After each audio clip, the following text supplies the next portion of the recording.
Petugas Densus 88 anti teror menangkap seorang terduga teroris di Desa Kenteng, Kelurahan Mojo, Kecamatan Pasar Kliwon, Kota Surakarta, Jawa Tengah.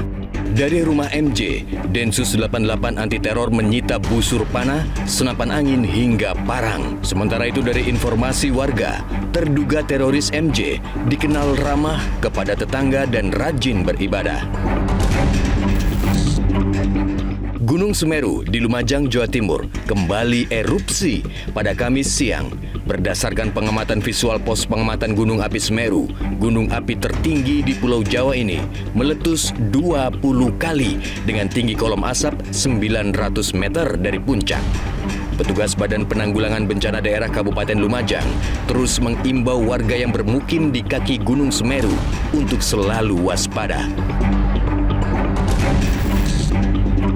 Tentara Israel sejak Rabu lalu mengepung kota Gaza Selatan dan memerintahkan warga mengungsi ke wilayah Khan Yunis. Selama ribuan warga berjalan mengungsi, tentara Israel berkali-kali melepaskan tembakan tank untuk menakut-nakuti warga. PBB menyatakan sekitar 1,5 juta warga atau sekitar 2/3 dari populasi Gaza telah mengungsi.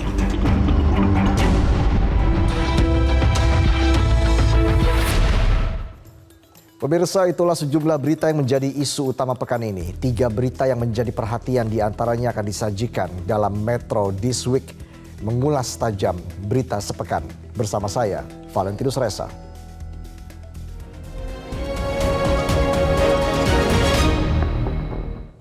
Untuk pertama kalinya, Presiden Joko Widodo bicara terang-terangan bahwa seorang presiden boleh berkampanye dan memihak pada pemilu.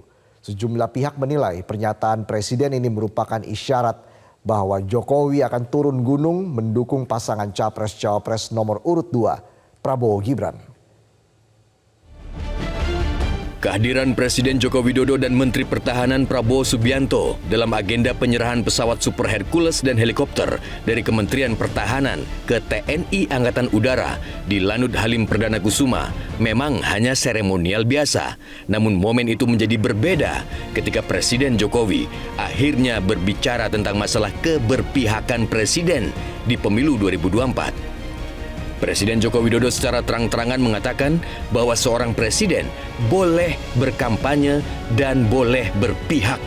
Saat menyampaikan pernyataan ini, Presiden Jokowi berdiri bersebelahan Prabowo Subianto yang saat ini menyandang status sebagai calon presiden. Presiden itu boleh lo kampanye, presiden itu boleh lo memihak, boleh. Tapi yang paling penting waktu kampanye tidak boleh menggunakan fasilitas negara. Boleh, Pak. Kita ini kan pejabat publik sekaligus pejabat politik. Ini nggak boleh berpolitik, nggak boleh. Menteri juga boleh. Pak, kalau Presiden ada rekomendasi untuk memihak, Pak. Gimana? Ya saya mau tanya, memihak enggak? Ya boleh saja saya kampanye, tapi harus cuti, tidak memakai fasilitas negara. Presiden Joko Widodo memang tidak mengatakan apakah dirinya akan memihak dan turun gunung berkampanye untuk paslon tertentu. Namun di mata pakar politik Ikrar Nusa Bakti, pernyataan Presiden Jokowi tersebut merupakan indikasi jelas bahwa ia akan berkampanye untuk paslon Prabowo Gibran. Itu memang ada suatu kenyataan ya bahwa pasangan yang dia dukung ya Prabowo Gibran itu rupanya angkanya masih mentok, paling tinggi itu adalah 45% ya. Dan kemudian beliau juga mungkin mendapatkan informasi dari survei internal yang dilakukan oleh pasangan yang lain ya. Itu rupanya juga saya beri contoh penerimaan publik kepada Presiden Jokowi itu juga mulai menurun ya. Merespon pernyataan Presiden Jokowi tentang diperbolehkannya Presiden berpihak dalam pemilu, Capres nomor urut 1, Anies Baswedan mengingatkan bahwa Indonesia negara yang diatur hukum, bukan dengan selera kepentingan. Tidak bisa kita melakukan tindakan perkataan yang di luar konstitusi. Menjalankan negara itu bukan pakai selera. Menjalankan negara itu bukan pakai perasaan kita, feeling kita, tidak. Menjalankan negara itu pakai aturan. Jadi saya ketika mendengar itu, saya katakan panggil para ahli hukum tata negara. Tanyakan pada mereka, apakah pernyataan itu sesuai dengan ketentuan hukum yang ada di Republik ini? Jadi bukan soal setuju atau tidak setuju, ini benar atau salah. Keberpihakan Presiden Jokowi di Pilpres 2024 sudah sering menjadi perbincangan publik. Baru-baru ini misalnya, Jokowi dituduh banyak pihak menggunakan program pembagian bansos atau bantuan sosial untuk mendongkrak elektabilitas Prabowo Gibran. Karena menimbulkan polemik, sehari setelah pernyataan Jokowi terkait diperbolehkannya Presiden berpihak dalam pemilu, pihak istana membuat klarifikasi. Menurut Koordinator Staf Khusus Presiden, Ari Dwipayana, apa yang disampaikan Presiden Rabu lalu bersama calon Presiden Prabowo Subianto telah banyak salah diartikan. Menurut Ari Dwipayana, Presiden sebetulnya hanya ingin menegaskan bahwa pejabat publik atau pejabat politik harus berpegang pada aturan main bila ingin terlibat dalam kontestasi pemilu, baik sebagai peserta atau pendukung. Pernyataan Presiden Jokowi tentang bolehnya Presiden memihak dan berkampanye pada pemilu dari aspek aturan perundang-undangan sebenarnya memang tidak ada masalah. Meski demikian, dalam soal keberpihakan, menurut Undang-Undang Pemilu, tepatnya pasal 282 dan 283 ditegaskan bahwa keberpihakan Presiden tidak boleh merugikan peserta pemilu. Berkaca pada pasal ini, beberapa pernyataan Presiden Jokowi selama berlangsung masa kampanye dinilai merugikan paslon tertentu. Saat meninjau perbaikan Jalan Solo Purwodadi Selasa lalu misalnya, Presiden Jokowi tiba-tiba menyoal perbaikan jalan yang bertahun-tahun tidak selesai. Pernyataan itu seolah-olah menyindir calon Presiden Ganjar Pranowo yang kini merupakan mantan Gubernur Jawa Tengah. Yang sudah bertahun-tahun biasanya jalan Solo, Purwodadi sampai ke Blora ini jalannya selalu bergelombang karena tanahnya yang dinamis dan pembangunannya tidak di aspal tetapi di beton. Sebelumnya, sehari setelah berlangsung debat Capres ketiga, Presiden Jokowi juga sempat melontarkan kritik keras pada Capres yang dianggap menyerang hal pribadi Capres lain dalam forum debat. Sejumlah pihak menilai pernyataan Jokowi ini merupakan sindiran terhadap Anies Baswedan yang mempersoalkan hak izin tanah ratusan ribu hektar tanah yang dimiliki Prabowo. Saling menyerang nggak apa-apa, tapi kebijakan, policy, visinya yang diserang, bukan untuk saling menjatuhkan dengan motif-motif personal. Saya bilang nggak baik dan nggak mengedukasi. Meski selama masa kampanye ada beberapa pernyataan Presiden Jokowi yang dinilai merugikan atau sebaliknya menguntungkan paslon tertentu, Presiden Jokowi belum pernah secara terbuka menyampaikan siapa pasangan Capres-Cawapres yang didukungnya dalam pemilu 14 Februari 2024 mendatang.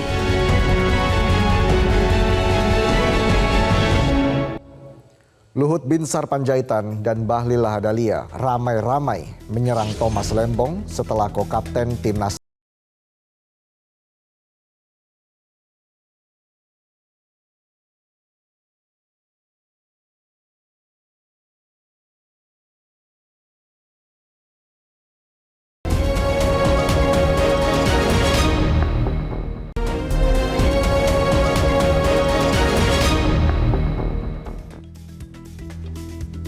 Pemirsa, Luhut Binsar Panjaitan dan Bahlil Lahadalia kompak menyerang Thomas Lembong setelah mendengar pengakuannya yang memberikan contekan pidato kepada Presiden Joko Widodo.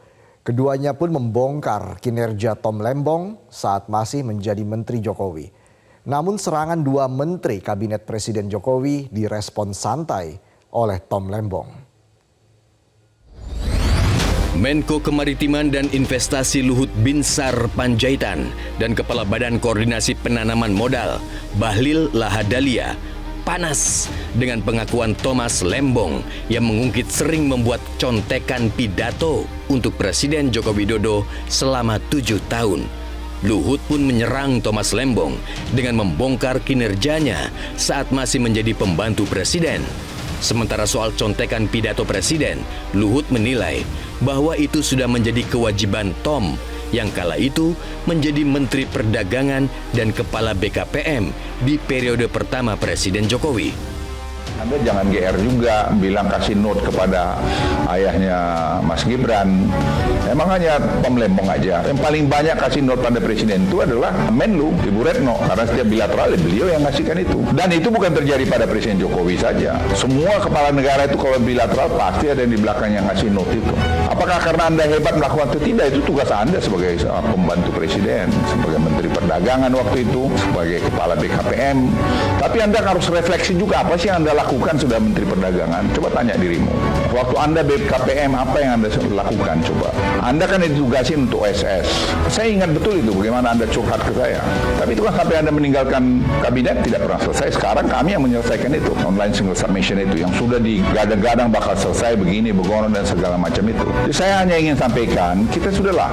Kalau sudah selesai masa kita sudah semua ada waktunya. Tidak perlu kita ceritakan kita yang paling bagus. Karena kita itu terjadi semua tidak.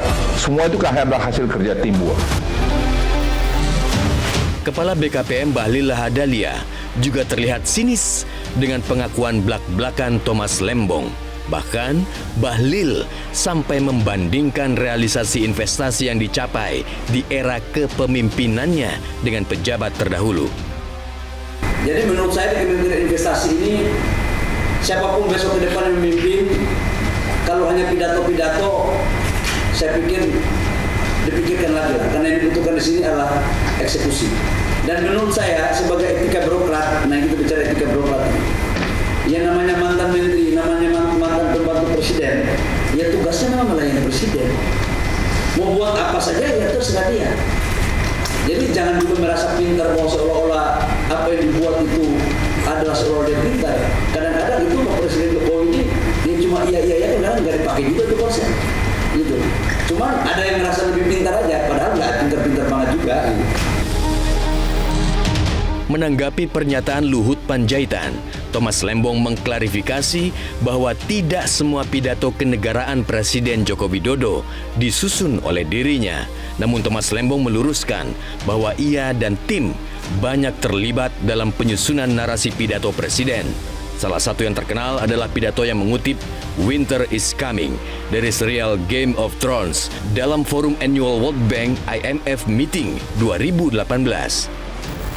Sekali lagi saya mau sedikit meluruskan ya, tentunya saya tidak terlibat di semua pidato Pak Presiden, ya hanya pidato tertentu, tapi volumenya cukup besar, ya tapi kembali lagi sama halnya seperti sekarang di Timnas Amin, tentunya di istana juga ada teamwork, ya ada beberapa orang, bukan hanya saya, ya tapi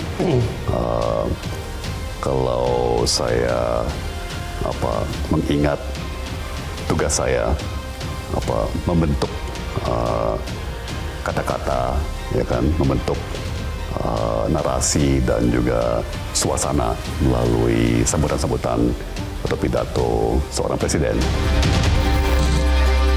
Pengakuan Thomas Lembong soal contekan pidato presiden sebenarnya untuk menjawab sentilan Cawapres 02 Gibran Rakabuming Raka dalam debat Cawapres 21 Januari lalu. Seolah rindu, Gibran bolak-balik menyebut nama Thomas Lembong saat menanggapi jawaban Capres 01 Muhaimin Iskandar. Meningkatkan peluang kerja, menumbuhkan titik pertumbuhan ekonomi baru. Itu tadi kan udah saya jawab, Gus. Mungkin Gus Muhaimin juga tidak paham dengan pertanyaan yang diberikan ke saya. Mungkin itu kan dapat contekan itu dari Pak Tom Lembong mungkin ya. Terima kasih. Tesla itu pakai nikel, Pak. Dan kita sekarang Indonesia itu adalah negara yang punya cadangan nikel terbesar sedunia. Ini kekuatan kita, ini bargaining kita. Jangan malah membahas LFP. Itu sama saja mempromosikan produknya China, Pak. Saya nggak tahu ya Pak Tom Lembong dan tim sesnya sering nggak diskusi dengan cawapresnya. Masa cawapresnya nggak paham? Aneh loh. Metro This Week akan kembali dengan informasi Menko Polhukam Mahfud MD mengatakan masih menunggu waktu yang tepat atau momen yang tepat untuk mengundurkan diri dari jabatannya sebagai Menko Polhukam. Kami hadirkan informasinya sesaat lagi.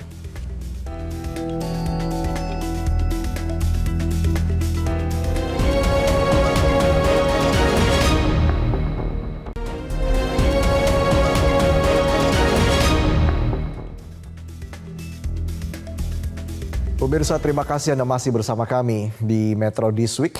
Kita ke informasi selanjutnya.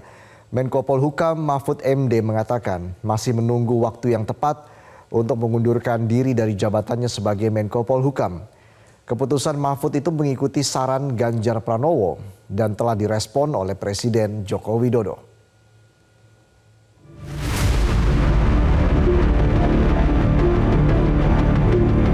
Mahfud MD akhirnya mengikuti saran Ganjar Pranowo untuk mundur dari Kabinet Indonesia Maju. Namun Mahfud masih menunggu waktu yang tepat. Rencana mundur itu sebenarnya sudah terpikir oleh Mahfud sejak debat pertama Pilpres. Namun tidak dilakukan saat itu karena tidak ada aturan yang mengharuskan ia mundur dari Menko Polhukam. Ia pastikan tidak pernah menggunakan fasilitas negara dan menyalahgunakan wewenang sebagai menteri saat berkampanye. Namun kini ia yakin untuk mundur karena belakangan ada pihak-pihak yang justru memakai fasilitas negara untuk kepentingan politik. Tinggal menunggu momentum karena ada sesuatu tugas negara yang harus saya jaga. Jangan sampai kacau apa yang sudah jadi, harus saya jaga dalam rangka transisi. Dan saya menghormati Presiden Jokowi yang mengangkat saya 4,5 tahun yang lalu dengan penuh ketulusan, dan berdasar ketulusan yang seperti itu pula saya sekarang akan meneruskan tugas-tugas itu bersama Ganjar Pranowo. Tinggal ya kalau saudara lihat sekali lagi pidato saya pada pada akhir debat yang keempat itu, pidato saya yang pertama kan gitu. Saya mengucapkan terima kasih kepada Pak Jokowi dan saya sekarang akan bersama Pak Ganjar Pranowo. Itu berarti menunggu momentum, menunggu transisi, juga menunggu karena ini menyangkut politik, strategi politiknya dari partai pengusung melalui TPN. Itu harus disiplin begitu, tidak bisa colong pelayu pergi begitu saja dari Pak Jokowi, tapi juga tidak bisa kita lalu menghindari aturan-aturan organisasi di mana saya sudah bersepakat akan melakukan itu pada saatnya. Agar saya tidak lebih terikat dan agar yang lain tahu kalau mau menjadi pejabat itu jangan menggunakan jabatan untuk kepentingan politik. Tapi itu dosa politik yang akan meracuni generasi muda. Sementara Presiden Jokowi tidak keberatan dengan keputusan Mahfud MD yang akan mundur dari kabinetnya. Ia justru mengapresiasi keputusan itu. Ya, itu hak dan saya sangat menghargai.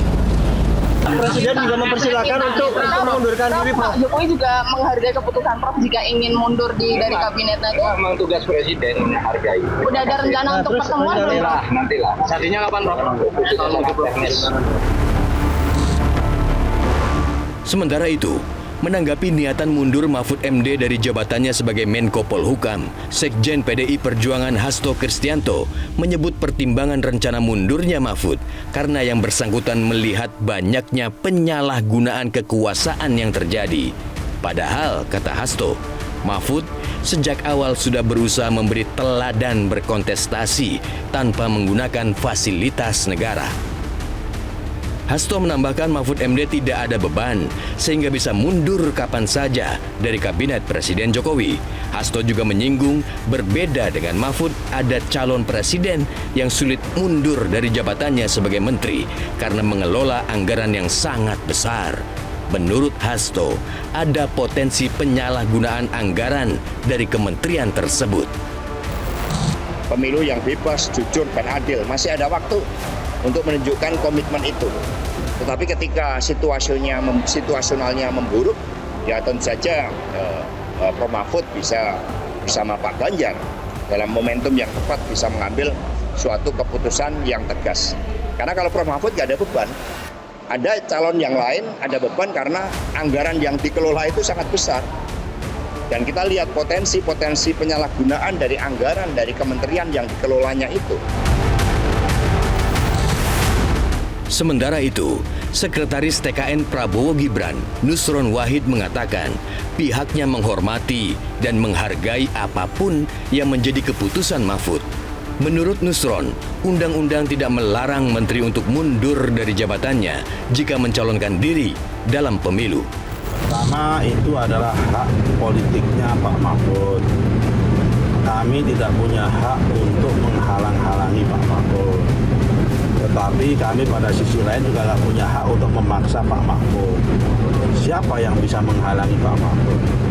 Dan siapa yang bisa untuk memerintah Pak Mahfud? Pasti Pak Mahfud punya pertimbangan-pertimbangan sendiri. Saya percaya Pak Mahfud akan mengambil keputusan yang menurut beliau adalah terbaik buat bangsa dan negara. Dan terbaik untuk beliaunya sendiri. Namanya ini juga ijtihad politik bagi beliau. Kami menghormati dan kami menghargai. Rencana Mahfud MD mundur dari jabatan Menko Polhukam dinilai sejumlah pihak sebagai pukulan telak kepada pemerintahan Jokowi yang semakin terang benderang mendukung paslon tertentu. Analis politik Ahmad Khairul Umam menilai rencana Mahfud MD itu merupakan bentuk mosi tidak percaya terhadap independensi, netralitas, termasuk kredibilitas pemerintahan yang selama ini ia berada di dalamnya. Ya pemirsa, semoga informasi tadi semakin membuka wawasan Anda terhadap isu-isu terhangat selama pekan ini. Terima kasih sudah menyaksikan Metro This Week. Saya Valentinus Reza, mewakili kerabat kerja yang bertugas mengucapkan terima kasih atas perhatian Anda. Sampai jumpa.